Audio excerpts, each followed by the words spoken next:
con el voto discordante.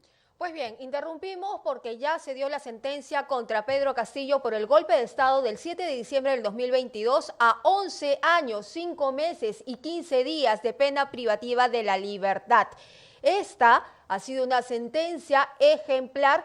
¿Por qué? Porque se establece que hubo responsabilidad en este intento que muchos llaman, pero que en realidad fue golpe. Que no se haya alzado en armas, como ya se han explicado, es porque la Policía Nacional y las Fuerzas Armadas respetaron el orden constitucional, pero la intención y la responsabilidad está. Tal es así que la ex premier Betsy Chávez hoy en la Embajada de México en Perú también ha recibido esta condena por el mismo tiempo. 11 años, 5 meses y 15 días, con 2 años de inhabilitación. Lo mismo para Aníbal Torres, que en ese momento era asesor. Él también ha recibido una condena de 6 años, 8 meses y 1 año de inhabilitación. Y lo mismo en ese sentido para el exministro del Interior, Willy Huertas. 11 años, 5 meses y 15 días, 2 años de inhabilitación. Estamos en esos momentos ya conectados vía Zoom con Iván Montoya, él es abogado penalista. Vamos a analizar lo que se ha dicho en esta sala el día de hoy. ¿Cómo está? Bienvenido. Doctor Montoya, bienvenido a Perú 21. ¿Me escucha? Sí, te escucho muy bien. Perfecto. ¿Cuáles han sido para usted los momentos más importantes de la interpretación que han realizado los jueces para determinar ese resultado de 11 años de sentencia contra Pedro Castillo por el golpe de Estado? Bueno, más allá del tema inicial en la que la sala responde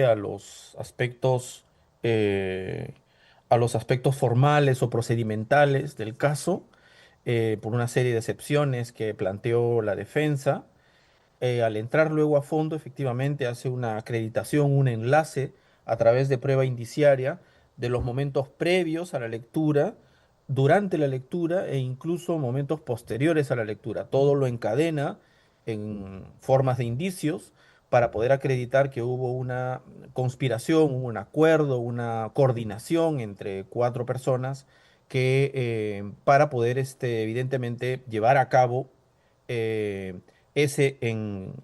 digamos, seguidamente ese alzamiento en armas, ¿no?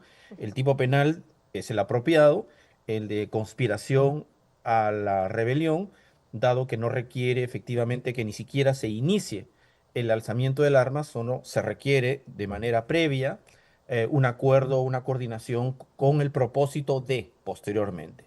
Y eso es lo que aparentemente acredita. Lo que usted me pregunta para esos 11 años, si voy de frente a una respuesta nuclear, creo que si bien el tipo penal es de delito común, lo puede cometer cualquiera, lo que hace especialmente grave este caso es que es el propio presidente de la República, es decir, el más alto rango de la nación, que tiene más bien el deber especial de salvaguardar el orden democrático del país, el orden constitucional, y es él quien, además siendo comandante de las Fuerzas Armadas, quien quiere dar ese paso de cara a un golpe de Estado. Entonces, es no solo un sujeto común que se alce en armas en alguna parte del país, no, es el propio presidente y hay infracciones de deberes especiales en ese sentido. Entonces, esto es lo que lo hace especialmente gravoso, ¿no? Por eso le pone el máximo posible, casi el máximo posible, de lo que la pena de conspiración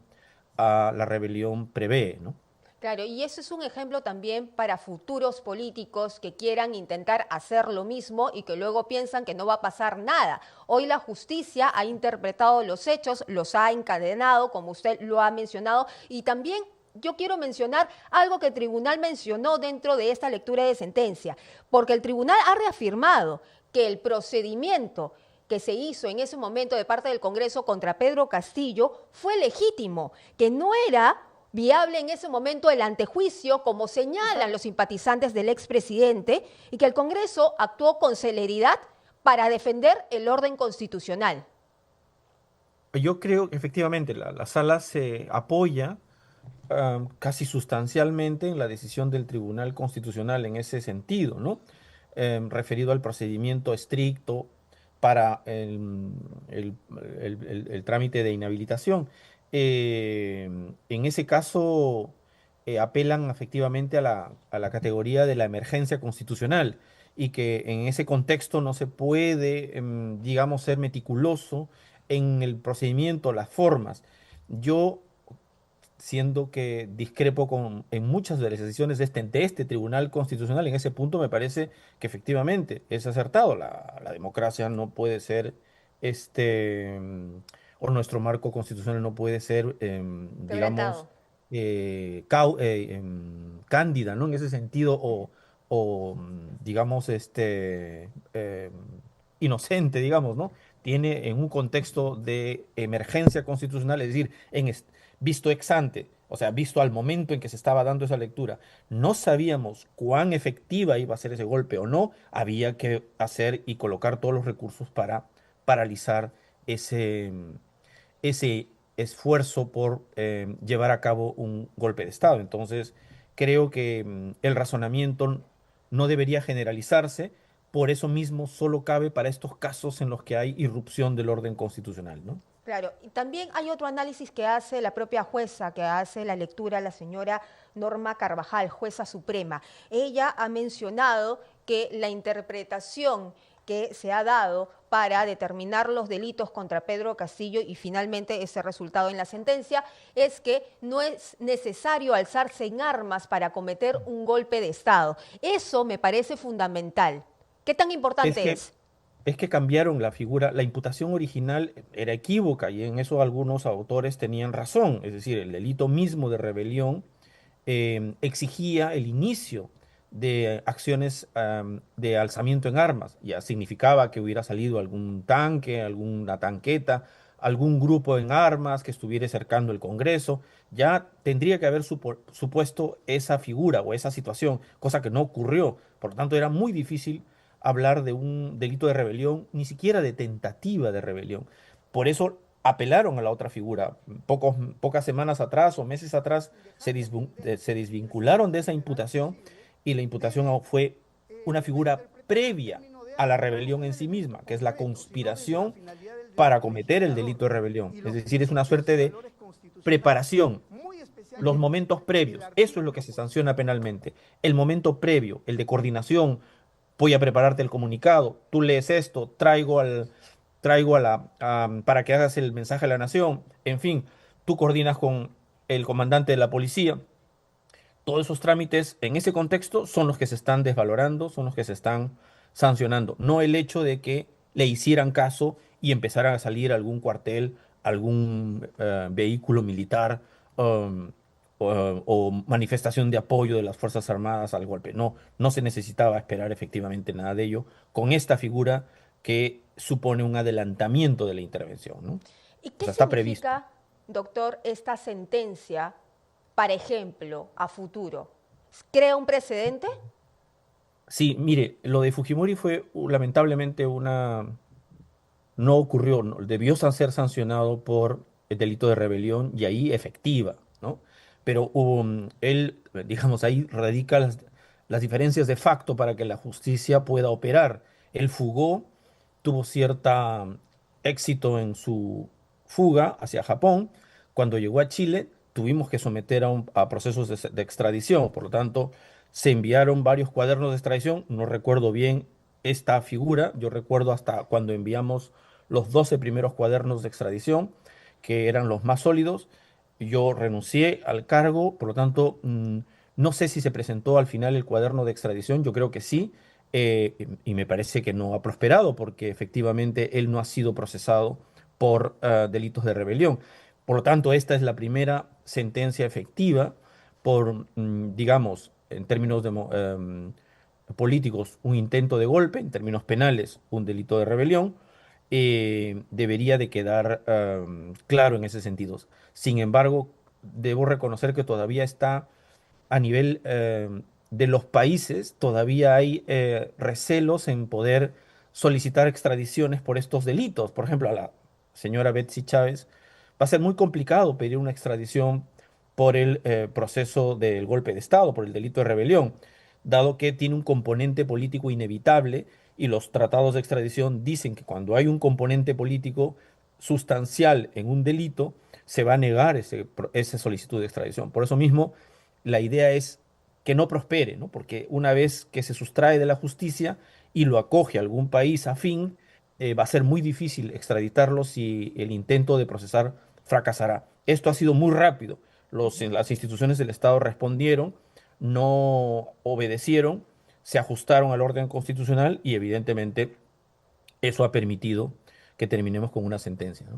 Y en el caso de la señora Betsy Chávez, que permanece asilada dentro de la Embajada de México en Perú, que Perú en esos momentos ha suspendido este salvoconducto hasta hacer la consulta en los diferentes países para saber, ¿no?, que este asilo o el asilo que hagan no sea mal usado. Así han sido las palabras del canciller. Entonces, ¿qué probabilidades hay de que finalmente la justicia alcance a Betsy Chávez? A ver, va a ser muy difícil, ¿no? En primer lugar, el hecho que esté en la embajada, evidentemente, em, complica el panorama. Es muy probable que si no se le quiere dar el salvoconducto por una suerte de estrategia, entre comillas, de esfuerzo por replantear todo este tema del asilo, em, eh, al final de cuentas no va a prosperar. El Perú evidentemente no va a ingresar a la fuerza a la embajada y por lo tanto se complica el panorama. La única posibilidad es que, claro, una vez dado el salvoconducto, ella llega a México y ocurra un cambio de gobierno sustancial en México y efectivamente deje de estar protegida y pueda ser entregada en un proceso de extradición normal. Eso es muy poco probable, ¿no?